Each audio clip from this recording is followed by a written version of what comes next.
She had packed everything she owned into one small bag. That was the part that stayed with her. Not the embarrassment, not the whispers that followed her through town, not even the look on her mother's face when she heard the news. It was the bag. One small, worn leather bag that held every piece of her life. A folded dress, a photograph, a letter she never finished writing, and a ring she had already given back. Clara Whitmore was 31 years old, and she had just been left at the altar. Not abandoned in the dramatic, tearful way people sometimes whispered about over supper. No, it was quieter than that, and somehow that made it worse. Her fiancé, Thomas Aldridge, had walked into the church that morning, taken one look at her standing near the altar in her mother's altered wedding dress, and told the preacher he had changed his mind. Just like that. In front of everyone. In front of her. He said she was too plain, too quiet, too much of a burden with her younger brother still living at home and no real money to speak of. And then he walked out. Clara stood there for a full minute before she moved. She heard the murmuring. She felt the pity in every pair of eyes around her. She watched her future walk out the door and disappear into the morning light without a single look back. She did not cry. Not then. She waited until she was alone, until she had packed that small bag and stepped out of her mother's house, until she had walked to the edge of town and sat beneath an old cottonwood tree near the road heading west. And then she cried until she felt hollow. If you have ever felt like the world decided you were not worth staying for, then you already know how Clara felt in that moment. And if you want to know how a quiet, wounded man in a place called Dust Creek, Wyoming, changed every single thing about her story, then stay right here, because this one is going to move you somewhere deep. Before we go on, if you love slow, emotional Western romance stories about healing, second chances, and finding where you truly belong, please consider subscribing. There are more stories just like this one waiting for you, and every single one of them is made with you in mind. Now, back to Clara. She had two choices that afternoon under the cottonwood tree. Go back inside and face the sympathy that felt worse than the rejection, or answer the advertisement she had folded and tucked into her bag 3 weeks ago and never quite found the courage to respond to. She pulled out the paper. It was a simple notice, printed in a Wyoming newspaper that a traveling merchant had left behind at the general store. It read, "Widower, rancher, quiet man with a young daughter, seeks a willing woman for an honest marriage arrangement. No false promises made or expected. Room, food, and safety guaranteed. Respond to Mr. Eli Calloway, Dust Creek, Wyoming." Clara read it twice. Then she pulled out a pencil and wrote her response right there under that tree, using her knee as a desk, and mailed it at the post office on her way out of town. 3 weeks later, she stepped off a stagecoach in Dust Creek with her one small bag and found a man leaning against a fence post with his arms crossed and his hat pulled low. He was tall, broader than she expected.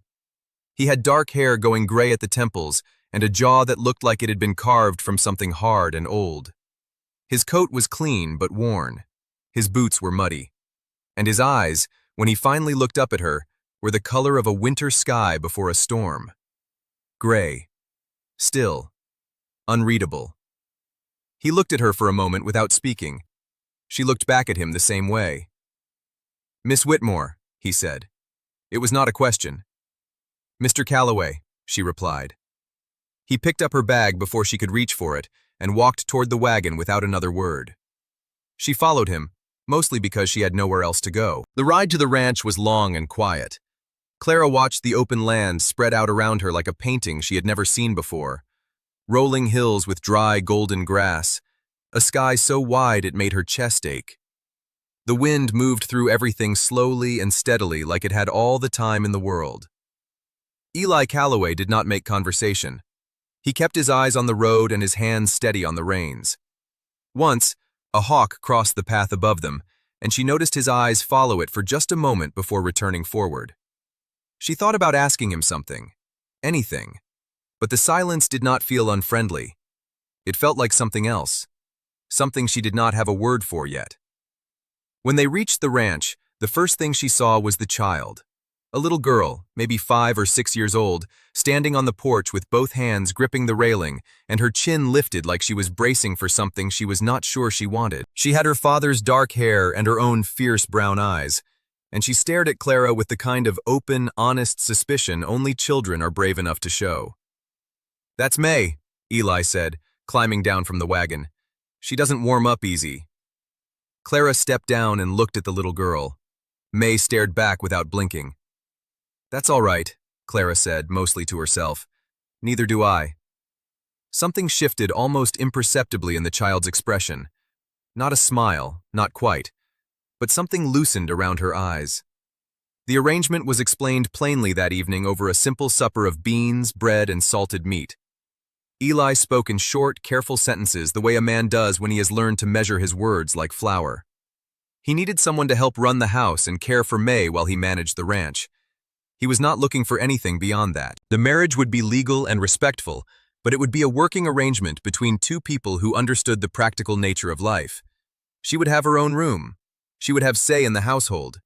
And she would never be made to feel unwelcome under his roof. Clara listened to all of it. Then she nodded and said she understood. What she did not say was that the word unwelcome had landed somewhere inside her like a stone dropped into still water. Because she had spent her entire adult life feeling exactly that. And the fact that this quiet, serious man had thought to say it at all told her something about him she had not expected. They were married at the county courthouse 4 days later. The judge was brief. The room was plain. May sat on a wooden bench with her arms folded and watched the whole thing with those serious brown eyes. Eli signed the papers with a steady hand. Clara signed hers and did not let herself think about the last time she had expected to sign her name beside a man's. They rode back to the ranch in the same quiet as before. That evening, Clara sat on the porch steps as the sun went down and turned the sky every shade of orange and rose she had ever seen. She heard the door open behind her and small feet padding across the wood. May sat down 2 steps above her. Not beside her, not close, but not far either. They sat like that for a while without speaking. Then May said very quietly, "My mama used to watch the sunset too." Clara did not move, did not turn around, just let the words settle. "It's a good thing to do," she said softly. May did not say anything else, but she stayed on those steps until the last light faded. The first 2 weeks at the ranch moved slowly and steadily. Clara learned the rhythms of the place the way you learn a new language, piece by piece, quietly, by watching and listening. She learned that Eli woke before dawn and came in from the fields only when the light was going. She learned that May took her breakfast without speaking until she had eaten at least half of it. She learned that the old ranch dog, a gray-muzzled hound named Bear, slept at the foot of May's door every night. She learned that Eli Calloway never spoke about his late wife. Not once. Not around May. Not at supper. Not in the rare moments when he and Clara sat near the fire in the evenings and she could feel the weight of unspoken things filling the space between them like smoke. She did not push. She had her own unspoken things. She understood the shape of a closed door. But she did notice things. She noticed that there were no photographs of his wife anywhere in the house. Not a single one. She noticed that May flinched slightly whenever the subject of mothers came up around strangers in town. She noticed that the women at the general store in Dust Creek went quiet in an odd, careful way when Eli's name came up. One afternoon, while May was napping, Clara went into town for supplies. At the counter, the shopkeeper's wife, a round-faced woman named Helen, leaned across the wood and said in a low voice, "You're the new Mrs. Calloway, aren't you?" Clara said yes. Helen studied her for a moment. "You seem like a decent woman," she said carefully. "I just hope you know what you've taken on." Clara felt something cold move through her. "What do you mean?" Helen glanced at the door, then back. "There are stories about that man," she said. "About what happened to his first wife. About why she's gone." Clara waited, but Helen shook her head and handed over the wrapped parcel. "Just be careful," she said. "That's all." Clara walked back to the wagon with the parcel in her arms and a weight in her chest she had not carried an hour before. That evening she watched Eli at supper differently. He was the same as always. Quiet. Steady. He helped May cut her bread without being asked. He refilled Clara's water glass without looking up. He spoke briefly about the fencing on the north pasture needing repair before the weather turned. He looked like a plain, careful man living a plain, careful life. But Clara lay awake that night with Helen's words moving through her mind and something she could not name twisting beneath her ribs. She had agreed to a marriage without knowing this man's past, without knowing what had happened to the woman who had stood in this house before her, who had watched sunsets from this porch, who had given birth to a little girl with fierce brown eyes and a grief she carried without words. What if she had made a terrible mistake? She almost left. She lay there in the dark and thought through it. The bag she could pack, the morning stage she could catch, the whole quiet undoing of a thing she had barely begun. And part of her, the part that had been left at an altar and told she was not enough, thought maybe she should not have come here at all. But then she heard it. May's voice. Soft and frightened. Coming from down the hall. Clara was out of bed before she had made a decision. She moved quickly and quietly down the dark hallway and found May's door open, the child sitting upright in her bed with her hands pressed flat on the quilt, her breath coming too fast, her eyes wide and glassy with a kind of fear that had nothing to do with the present moment. Clara crossed the room and sat on the edge of the bed. "I'm here," she said softly. "You're safe. I'm right here." May looked at her. Her breath was still fast. But something in her face shifted at the sound of Clara's voice, something that looked almost like relief. Clara reached out slowly and laid her hand over one of May's small ones. "Do you want me to stay?" she asked. May nodded. Once. Small and certain. Clara pulled the rocking chair close and sat beside the bed. She did not sing or speak. She just stayed. And after a little while, May's breathing slowed, and her eyes closed, and she slept. Clara sat in that chair until the first gray light of morning showed at the curtains. She did not think about leaving again that night. 2 days later, she found Eli in the barn mending harness leather. She stood in the doorway until he looked up. "I want you to tell me about your wife," she said. He went still, just for a moment. Then he looked back at the leather in his hands. "There's nothing useful to tell," he said. "People in town are saying things," Clara said. She kept her voice even. "I'm not going to pretend I haven't heard them, and I'm not going to accuse you of anything, but I think I deserve to know." A long silence passed between them. Then Eli set down the harness and looked at her fully. His face was the same as always, still unreadable on the surface, but something in his eyes was different, heavier. "Her name was Ruth," he said. "She came from a family in Cheyenne, wealthy family. They didn't want her marrying a rancher, but she did it anyway." He paused. "For a while it was good. May came along, and for a while it was real good." Another pause. "Then Ruth got sick. Slow at first, then fast. I did everything I could, brought every doctor I could find, sold off 2 pastures to pay for treatments." His jaw tightened. "She died 14 months after the first symptom. May was 3 years old." Clara stood very still. "Her family," Eli continued, his voice dropping lower, "decided after she was gone that the sickness was my fault, that I'd somehow caused it by keeping her out here, away from proper care, away from them."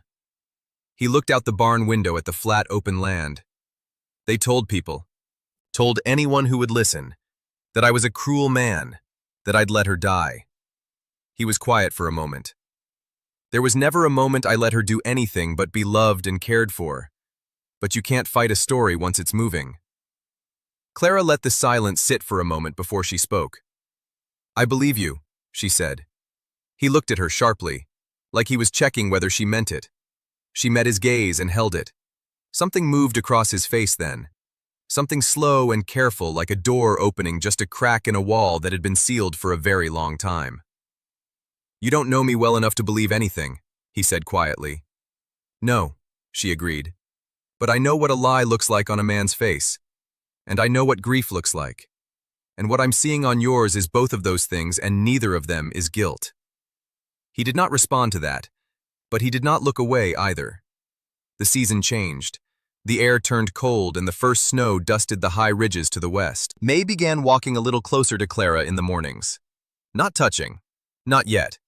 But closer.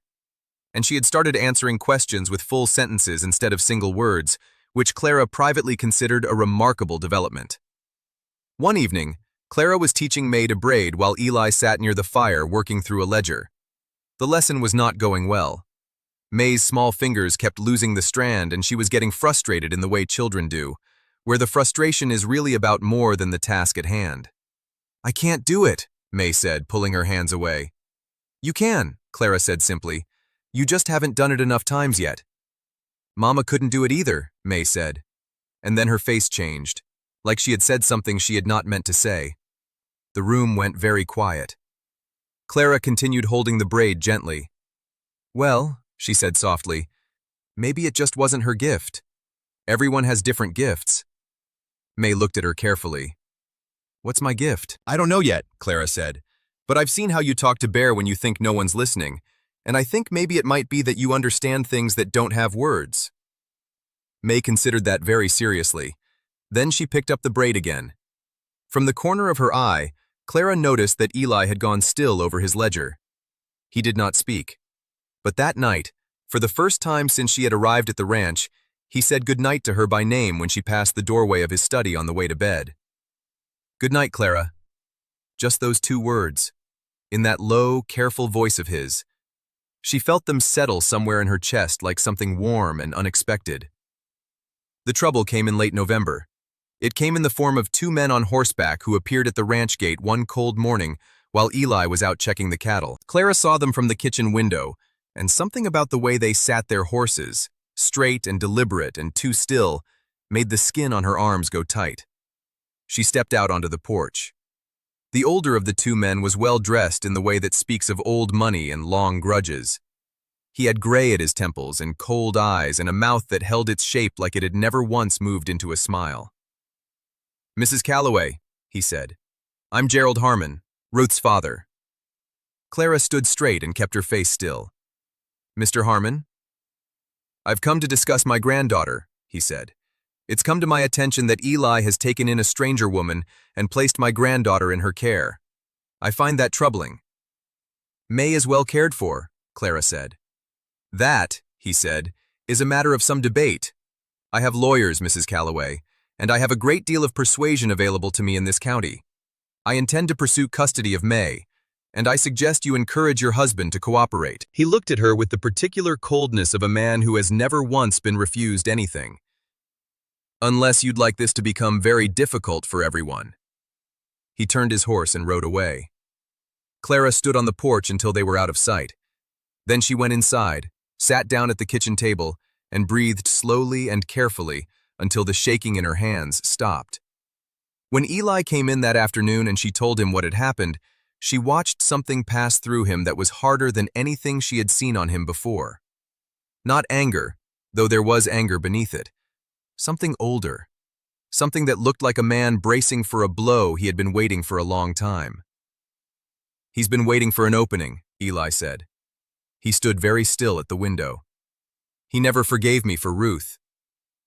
"We won't let him take her," Clara said. Eli turned. He looked at her like she had said something he had not been prepared for. "She's your daughter," Clara said, "and she is safe and loved and exactly where she belongs, and I will stand beside you and say so in front of any judge in Wyoming." He was quiet for a long moment. Then he said, rough and low, "You didn't sign on for this." "No," Clara said, "but I'm here, and that means something." Another silence, long and full. "It means a great deal," he said finally. So quietly she almost missed it.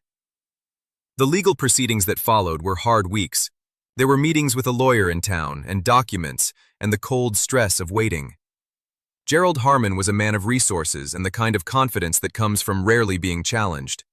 But Eli was a man who knew his land and his daughter and his own integrity, and Clara stood at his side through every meeting, steady and clear-eyed, and more than once it was her voice that cut cleanly through the noise of accusation and doubt. In the end, the judge ruled in Eli's favor. May was home. She would stay home. The evening after the ruling, Clara sat on the porch steps in the cold dusk and let the tension she had been carrying for weeks finally come loose. She heard the door open, and Eli came out and sat down. Not 2 steps above her the way May always did. Beside her, close enough that she could feel the warmth coming off him in the cold air. They sat without speaking for a while. Then he said, "I don't know how to say what I owe you." "You don't owe me anything," she said. "I do," he said. "I've been thinking on it a while now." He was quiet for a moment. "When you first came here, I told myself this was a practical thing, a working arrangement between practical people. And I meant that." He looked out at the dark land. "But somewhere along the way it stopped being that, and I don't know exactly when. Maybe it was the night you sat in May's room until morning without being asked. Maybe it was the day you looked me in the eye in that barn and said you believed me." He paused. "Maybe it was both." Clara waited. She had learned by now that with Eli Calloway, the most important things came at the end of a long quiet. "I'm not a man who finds words easy," he said. "You know that by now. But I don't want you to go another day not knowing that what I feel for you is not a working arrangement." He looked at her. Direct. Steady. It hasn't been for a long time. The cold night air moved around them slowly. Clara looked at this man she had come to know piece by careful piece. This quiet, wounded, deeply decent man who had let her in one small gesture at a time, who had never once made her feel like a burden or a placeholder or something temporary. "I didn't come here expecting anything," she said softly. "I came here because I had nowhere left to go, and I was tired of being somewhere I wasn't wanted." She looked at him. "But somewhere along the way, this stopped being somewhere I settled for. It started feeling like somewhere I chose." A breath. "You and May. This land. This porch." She glanced down at her hands. "It feels like mine." He reached over and covered her hands with his, warm and steady and certain. They sat like that in the cold and the quiet while the stars came out one by one above the Wyoming hills. 3 weeks later, on a Sunday morning with snow on the ground and wood smoke rising from the chimney, May climbed into Clara's lap while she was reading by the fire. Completely without ceremony, without warning, just climbed up and settled there like it was the most natural thing in the world and pulled the edge of the quilt over her knees.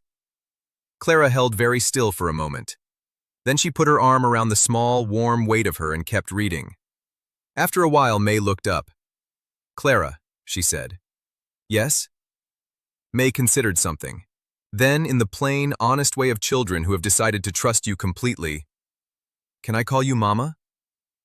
Clara felt something open in her chest that had been shut for a very long time. Something she had not known was still closed until this exact moment, in this exact chair, with this small, fierce girl looking up at her with those earnest brown eyes.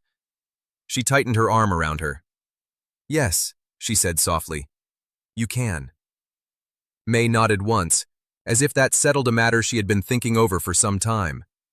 Then she turned back to the fire and watched the flames and said nothing else. Eli was standing in the doorway. Clara had not heard him come in. She did not know how long he had been there, but when she looked up and found his eyes, they were bright with something he was not trying to hide. He looked at his daughter in Clara's arms, and then he looked at Clara.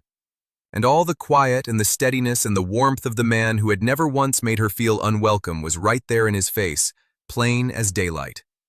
She had come to this place with nothing but a small, worn bag and a folded advertisement and a heart that had been told it was not worth keeping. She had found something she did not have a name for when she left. Something bigger and quieter and more lasting than the word love usually holds. She had found where she belonged. And this time, nobody was walking out the door. If this story moved something in you, I would love to know. Leave a comment below and tell me what part stayed with you the longest. And tell me where in the world you are watching from tonight. This community is full of beautiful hearts from so many places, and reading your comments is one of my favorite things. If you are not subscribed yet, please do that now. There are more stories coming, slow and warm and full of healing, and every single one is made for you. Until next time, take care of your heart. It deserves to be somewhere it belongs. Sonnet 4.6